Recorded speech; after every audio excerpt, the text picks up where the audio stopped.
Yeah, we're always blessed with talents. Every last one of you have a talent, but it's on you to develop and exercise. Just screaming to get out. And it's about time that character. Character is going to keep you where you want to go longer than you really need to stay. Work ethic is unbelievable. Talent is as well. But sooner or later, it's something that's inside of you just has to want it. You have to need it. You got to go at it like it's that next breath that you got to take, that nobody can stop you. And the closer you get to it, you're going to have naysayers, you're going to have doubters, you're going to have people that's close to you, that even in the crib with your laying beside of you that don't believe in you. I know I stepped on somebody's toes right there, but it's okay. That's what I came here to do. But it's up to you to wipe the tears out your eyes and go get it. Because my motto when I was 7 years old is I believe. I got to Jackson State and I started saying I believe, and they thought it was something new. I've been believing for a long time, and I'm not going to ever stop. Now it's about time for you to look to that person next to you and say, I believe. I believe. I mean, you got to feel it. You got to embed it. You got to embody it. Don't just say it with your neck all slanted. You got to put your neck upright and say, I believe. I mean, I believe. That's right. Without a shadow of a doubt, you got to believe. You got to want it. Because everything you want is going to be something in front of it that's going to keep you away from it. So you're going to have to fight. You're going to have to roll your sleeves up. You're going to have to put Vaseline on your face, ladies. Take your earrings off. Take your lace front off, baby. You're going to have to go get it. You're going to have to go get it. Because, see, my top plays happened in practice when no one was looking. My top plays happened in Fort Myers, Florida, when none of you knew anything about me. My top plays happened when there was no camera there. See, those are the plays you just caught on camera. Those weren't my top plays because I practiced like I played, so when I played, it would be practice. Yeah, you were supposed to clap right there because that was straight. Amen to that. Yeah. Come on, get up to practice plays. So there's somebody out there right now, the light ain't on you, but keep making plays. Nobody's talking about you, but keep making plays. Right. I know your sales numbers aren't where your friend is, but keep making plays. I know nobody's talking about you, and you're not on the leaderboard right now, but baby, keep making plays.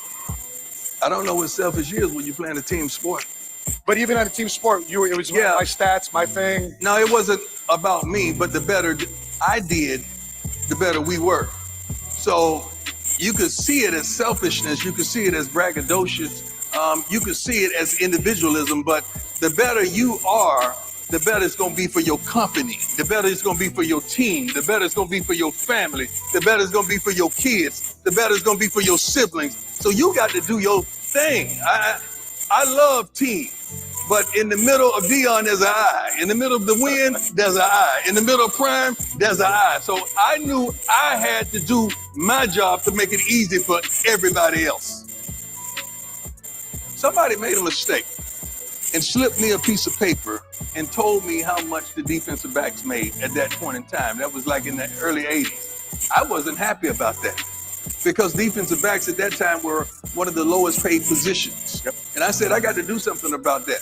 I was already prime time from high school in the dark that they didn't know about. So when I got to college, prime time was still on the front license plate of my car. So I took that image, I took that phrase, I took that and marketed the heck out of that. So whether you liked me or you hated me, you wanted to see me play good or bad, and I was prime time. So I practiced my quotes. What do you think about the interception where you shouldn't have threw it? You knew better than that. I'm the best thing since peanut butter and jelly. I had already rehearsed that.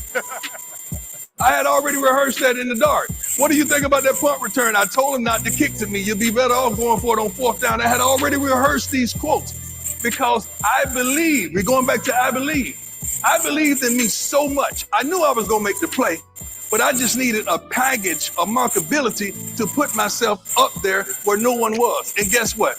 Old primetime Deion Sanders from the 239 from Fort Myers, Florida, never touched a set of foot in the NFL. And the day I walked in the NFL, I was the highest paid defensive back ever. You gotta understand what the combine is. It's where they test you. Sure. Where they poke at you. They tell you about your past and your history. And they do all kind of bench press tests and 40-yard dash and shuttle runs and all of that. And I went to that combine. Yeah. And should have let in that story. They had the bench press there, and I was engaged in a good conversation with one of my cohorts, and they kept saying, Sanders, Sanders. I looked at them, I said, no, I'm good. They said, well, you got to get up and bench. I said, well, I don't think Jerry Rice is going to lay cross my hands and let him do like that, so I don't really need that. I'm good. Because I came there for one specific goal. That was run a 40-yard dash to allow them to know that I was what they thought I was. And when I ran it, I kept going and left the building because there was no more to talk about. So sooner or later, you got to bet on you. You believe in everybody else, you clap for everybody else, you support everybody else, you baking cakes and making cookies for everybody else. But when are you gonna look in the mirror and believe in the darn person you see? It's about time for you to believe in you because you got it. You got it. You just gotta bring that thing that's on the inside out. So when I went to the combine, I already knew what I had. It was just time for me to show the world.